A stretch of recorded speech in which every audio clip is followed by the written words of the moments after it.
free. Hello, all you hardcore boxing fans out there. How are you doing? It's Russ here from Porky's Corner. Today I'm joined by Shads from Dubai. How are you doing, Shads? Are you okay? Yes, Porky, I'm all right. How are you? I'm all right. Are you a hardcore boxing fan or are you a casual? I'm definitely a hardcore boxing fan. Good man. Definitely. That's what we like to eat. That's what we like to eat on here. How long have you been a boxing fan?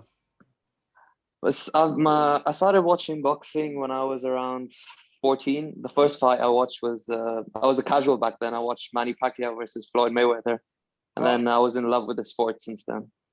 Oh, brilliant! Yeah, I remember watching that fight. They got 4.4 million buys, didn't they, for that? It did. Not the best fight though. No, not the best fight. No, it wasn't. Didn't you think it was good value for money? At that time, it was like Floyd Mayweather was huge, so like we were just because of the name value, I tuned in actually. Yeah. Okay. So who's your favourite fighter then, Shads? I have a few. In the UK, I like. I don't know if you know him. I probably you do. Kash Farouk. Yeah, Kash Farouk. Yeah. I like Kash Farouk. I like Billy Joe Saunders. Yeah. Keehan Ajako, a prospect. And then from America, I like Jaron Ennis. Oh yeah. They're all prospects, and yeah, I mean, I don't really have a favorite fighter as such, but I like watching a specific kind of fighters, if you know what I mean. Yeah. Oh, there's nothing wrong with that. What do you think is going to happen with the Anthony Joshua and Tyson Fury fight? Do you think it's ever going to happen, or what do you think, Shaz? I think it will happen eventually, but whether it happens this year or not, I'm not 100% sold on it. I mean, Eddie Hearn keeps saying that, 2 weeks and then we'll have an announcement, 2 weeks, but then we never get any announcement. It's just announcements about announcements. So yeah. I don't know. Do you feel that Eddie Hearn's got a conflict of interest with the fact that he's heavily involved with Joshua and they're already earning loads of money without Fury and that they don't really want it, but they've got to tell fans that they want it? Do you think that's something like that? It could. That could be one of the reasons why the fight hasn't happened yet, because Joshua gets so much money fighting anyone. So why should he take a huge risk to fight Fury for a bit more money? Yeah. Doesn't Joshua stay out where you live when he comes over there, doesn't he, a lot? Yeah, he comes to Dubai quite a bit, apparently. Yeah. Is it a big village, Dubai, where you live then? Yeah, I mean, I live in a gated community, so it's like pretty big. No.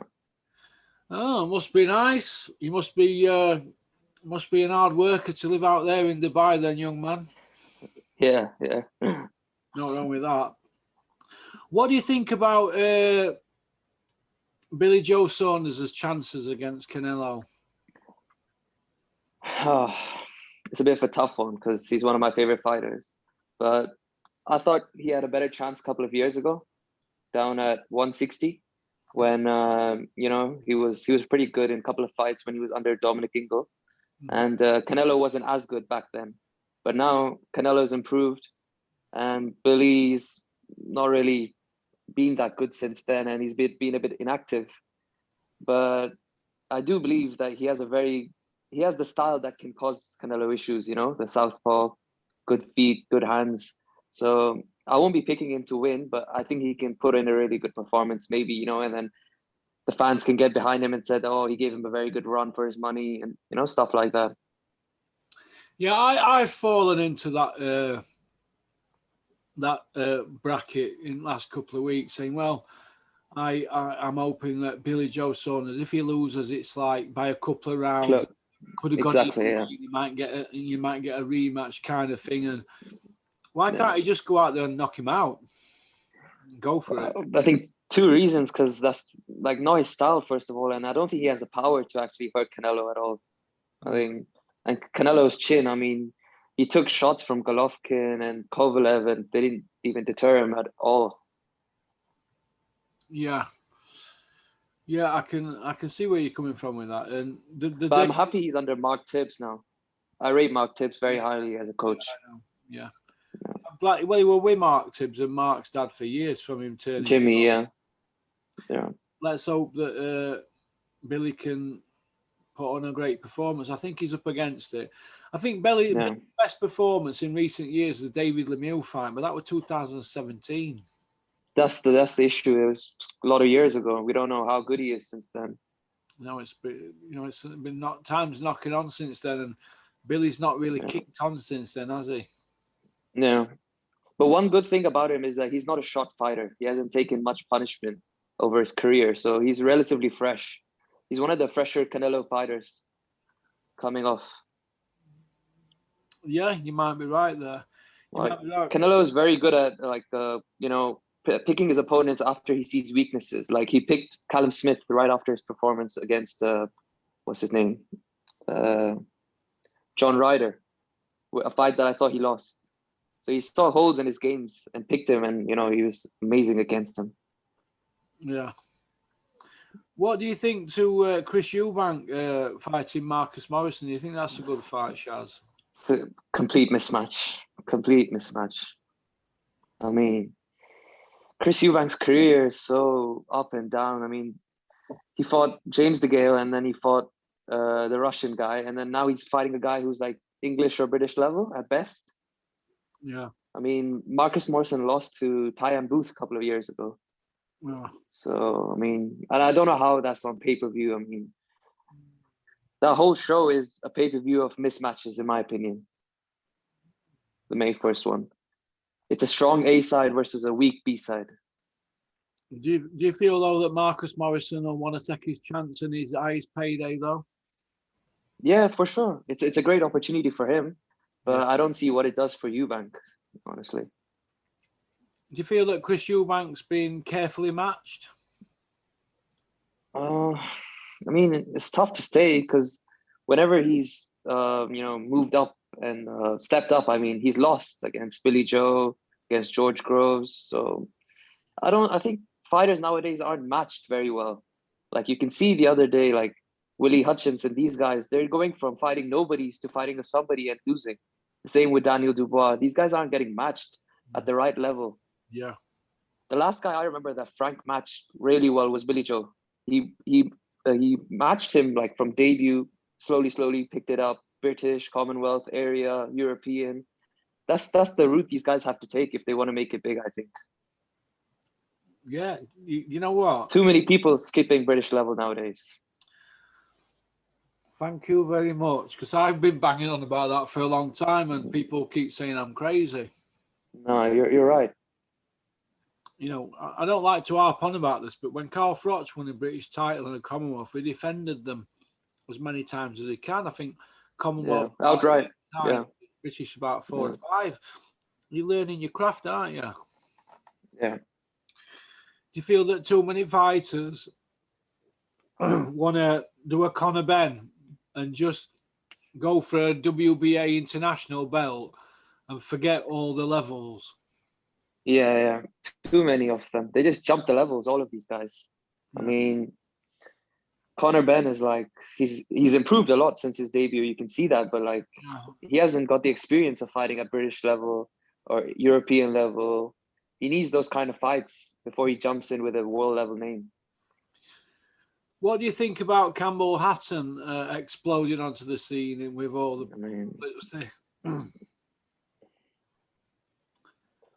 I mean, I get it that he's Ricky Hatton's son and all of that, but he didn't. What was the need of him to be on the pay-per-view show? I mean, and they're saying that he's going to be on the May 1st one as well. I mean, keep him on a Saturday night fight night or something, but no one wants to see him on pay-per-view. We're paying money. We don't want to see a prospect fighting a 10-0 guy, 0-10 guy. I mean, I think the fans deserve much better than that.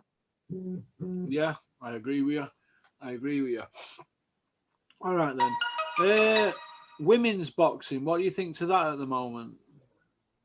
I actually like women's boxing. I like some of the fighters. I like Savannah Marshall. I like Natasha Jonas. I actually enjoy watching women's boxing, to be honest. Not all of the fights, but the top level ones, I quite enjoy them actually. Yeah. Well, I enjoy... Not the one that's on the TV this week. Bridges versus Courtney, not that one. That's two journeyman women novice stroke journeyman going at it for a world title, a vacant. Yeah, I mean, how is that for a world title? I don't know, but they'll dine out on it, won't they, winner? Yeah. But it's all right. What do you think's going to happen with Frank Warren down the line? Do you think that Frank Warren could be in a bit of trouble at the moment with his stable? I mean, he has a good stable in my opinion, but he's not building up the fighters the right way, the way he used to. He's rushing his fighters. I mean, he rushed Anthony Yard, he rushed Daniel Dubois, he rushed Willie Hutchinson. They all lost. Yeah. So he needs to see that there's a pattern that keeps on rebuilding, happens every time. So he has to match his prospects a bit more smartly now onwards. Do you think if Dennis McCann got beat in his next fight that the whole house of cards would come tumbling down for Frank? What's that? Do you think if Dennis McCann, you know, the guy who the saying's nailed on to win a world title for Frank, do you think if he loses his next fight on a Frank Warren show, that the whole house of Frank Warren cards will come tumbling down? Yeah, I mean, Frank's got his bank on him, on Dennis McCann. I mean, he's banking on him to become a world champion. Yeah. But at bantamweight, it's very tough. I mean, the monster is at bantamweight. It's a very tough division to win a world title, in my opinion. Yeah. And even domestically, I mean, you got Lee McGregor, Cash Farouk, Brad Foster. You got these guys domestically. It's a very tough division. So it's not going to be easy for sure. Yeah. Yeah. Okay then. What do you think about YouTubers basically not asking the correct questions when they've got access with people like Eddie Earn and people like that and Sky? What do you think about that? Do you think a lot of YouTubers are in Matchroom and Sky's pockets? Not so much in their pockets, but I think they're just too scared to lose access, in my opinion. They just want to keep the promoters and Sky happy. They don't want to ask the questions that might, put them on the wrong side of the book and stuff like that. But once in a while, you do get a couple of reporters who do ask the questions. But yeah. It's good. You put that a bit diplomatically. You obviously you're very shrewd, aren't you? I want to put it like that myself, but I see where you're coming from. We have to give everybody benefit now.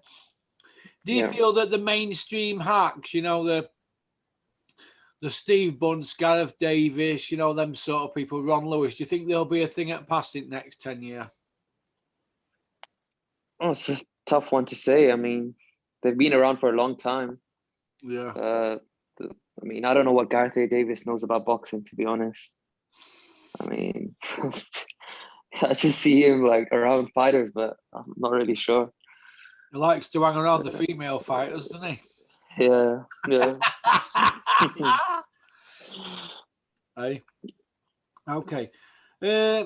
What do you think about all these exhibitions that keep going on at the moment? Mike Tyson, Roy Jones, they're looking at Julio Cesar Chavez against somebody, the old man. And, I've heard Glenn McCrory's even thrown his hat into the ring as well. So what do you think about all that? Do you think it's detracting from taking money out of boxing fans' pockets?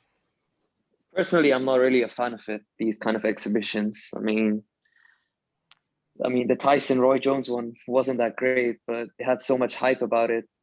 But, these kind of fans, we need them to stay for the hardcore fans. We need them to stay as hardcore fans. They can't just be casuals coming in for one pay-per-view and then leaving. So personally, not a huge fan of these exhibitions. No. What about you? No, I'm not a fan of them. Actually, if anybody's got beef and they want to sort it out, like John Fury, Mickey Theo, I ain't got a problem with that. But if there's no beef, then they're just doing it for sake of money, and they've already been millionaires in the past. I think it's a bit of a liberty, to be honest. Yeah, taking money out of the current fighters. Yeah.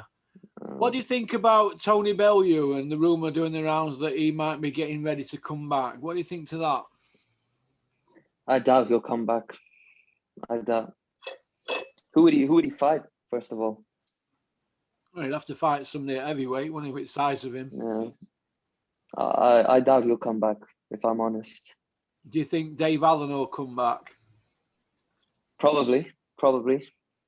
for a fight, for some kind of fight, maybe with Chris Lovejoy or someone like that. Do you think that Dave Allen will ever win a belt in boxing? Maybe a Commonwealth belt if it gets vacant. Maybe. Yeah. All right. What did you think to Carl Froch's career? I thought he had a great career. Fought everyone. Never shied down from a challenge. Good man. Good man. Have you been to any shows out in Dubai? I actually wanted to go to the Frampton Herring one, but there was no fans allowed. No fans allowed now? No, behind closed doors. I wonder whereabouts in Dubai did they have that then? It was in some hotel. All right. In a hotel, yeah. Well, that's a Yeah. shame. Well, how would they have pulled any money in from that then, if it were on terrestrial TV? Yeah, I have no clue. No clue. I'm surprised that it won't pay-per-view that then. I'm Yeah. surprised we're all fans there. Okay then. Here's a question for you. Will Hughie Fury win a world title in the next 5 years? Yes or no? I'm gonna say yes. Yeah, you like I Hughie? think, yeah, I like Hughie Fury. I like Peter Fury as well. Yeah. I think he says it how it is. He's a very smart man, I think. I think that in 5 years, I think Joshua, these kind of guys won't really be around, Fury.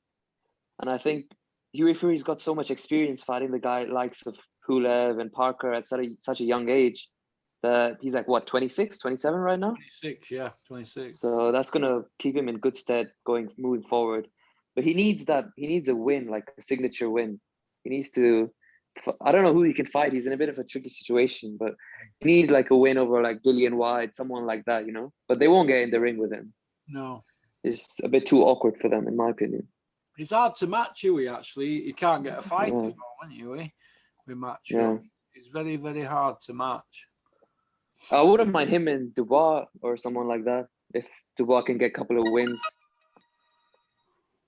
Or there might be a step back for Hughie, I don't know. Dubois, maybe, now after he's had that loss against Joyce. What about Derek Chisora against Hughie? What about that for a fight? Yeah, after Chisora loses to Parker, yeah.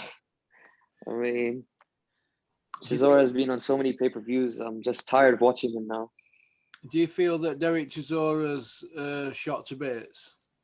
Yeah, 100%. Okay.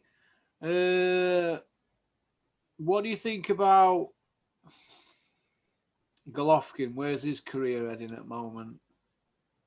I think he's just waiting for a third Canelo fight, if I'm honest. He's not fighting anyone in between. There were talks of him fighting the Munguia, but apparently that got shut down as well. But I'd like to see him fight Charlo, the American. That'd be a good unification.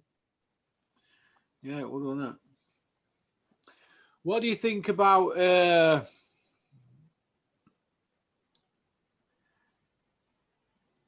Callum Johnson? What do you think about him? You know, joining Frank Warren. What do you think to that? I think that's a good move. I think Frank has a lot of light heavyweights in his stable, and he's not afraid to match them. Credit to Frank. He always puts his guys in together, something that Matchroom doesn't really do much. So I think there'll be some good fights for him against Yard, Arthur, you know, so good move in my opinion. Yeah. Do you rate Teofimo Lopez? Yeah, I do. I thought his win against Lomachenko was pretty good. Yeah. And but I feel like he's shying away from the rematch after the first fight. I think Loma has a very good chance in the rematch if it does happen, in my opinion. Yeah. He didn't throw a punch for the first 6 rounds, Loma. No, he didn't, did he? It was strange, that one. That was very strange. Yeah. Very, very strange. But I'd like to see Loma avenge that loss, and I think he could. So would I. Yeah, 100%. Do you feel that Usyk's going to do anything as a heavyweight? I mean, after seeing his performance against Del Boy, doesn't lead to that. I thought he lost that. I thought he won that fight. Sorry, but 7-5, I had it in his favor. against Chisora, who's not even a top 10 heavyweight right now. It's not very good. You feel that I think he gets stopped against Joshua, honestly. Because it's size difference, do you think? Yeah. And I think Joshua punches too hard for Usyk. Yeah. Yeah. Well, I personally think that Usyk schools Joshua, so we'll beg to differ on that. Yeah. I hope that fight happens, though, sometime down the line. I'd like to see that fight happen Yeah.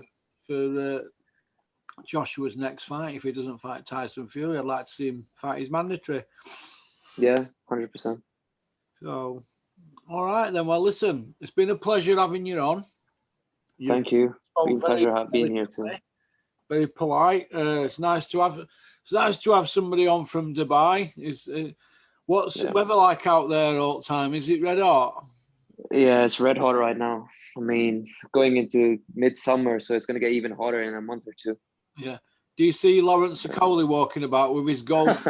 No, I didn't see him, but I saw he shot his song out here. You saw his song. What is he on? Is he on drugs? Him smoking weed all day. He's got a book out as well. Jeez, he's an author as well as a rapper. Yeah. You know, in your country, is it true that if you steal like a Mars bar from a shop, you get your hand cut off? No, that's not true. Is it all rubbish? That's all rubbish. Is it true if you get caught walking down road with smoking a spliff, you get arrested? Probably. What would you get for that? What would the effect? What would they do? Not quite sure actually, but I'm sure you get arrested for sure. But I'm not sure how long it'd be for. And do the police drive Lamborghini Bugattis and all that? Some of them do, yeah.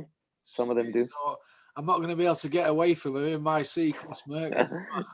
No chance. Right then. Right. Well, at least we're preparing myself for when I come over to yours for the barbecue, Shads. Sure. No worries. Well, listen, thanks for coming on. Thanks for having me. Thank you. We'll have to have you on again if you'd like that. No issues. That'll be fine. All right then. Listen, you take care. All the best. You too. Thank you. Bye-bye. Bye. Well, that was a new Porky contributor, Shads from Dubai, originally from Kashmir. Nice to have somebody on from out there. Good. It's different. It's better than having somebody on from same street as me here. In fact, Billy Block, when are you coming on? You want to live round corner. You're not been on yet. So, all right then. Well, listen, I hope you enjoyed Shad's debut. Well, nice to have him on. All right. Peace out. Keep on trucking. Keep sporting boxing. Thank you for liking and subscribing and sharing the videos. And thank you for joining our members area for the few people that have joined today. Thank you very much. You get a minimum of 10 extra videos a month that you don't get to see on the other side of the channel. You know, with the unfortunate ones. Peace out.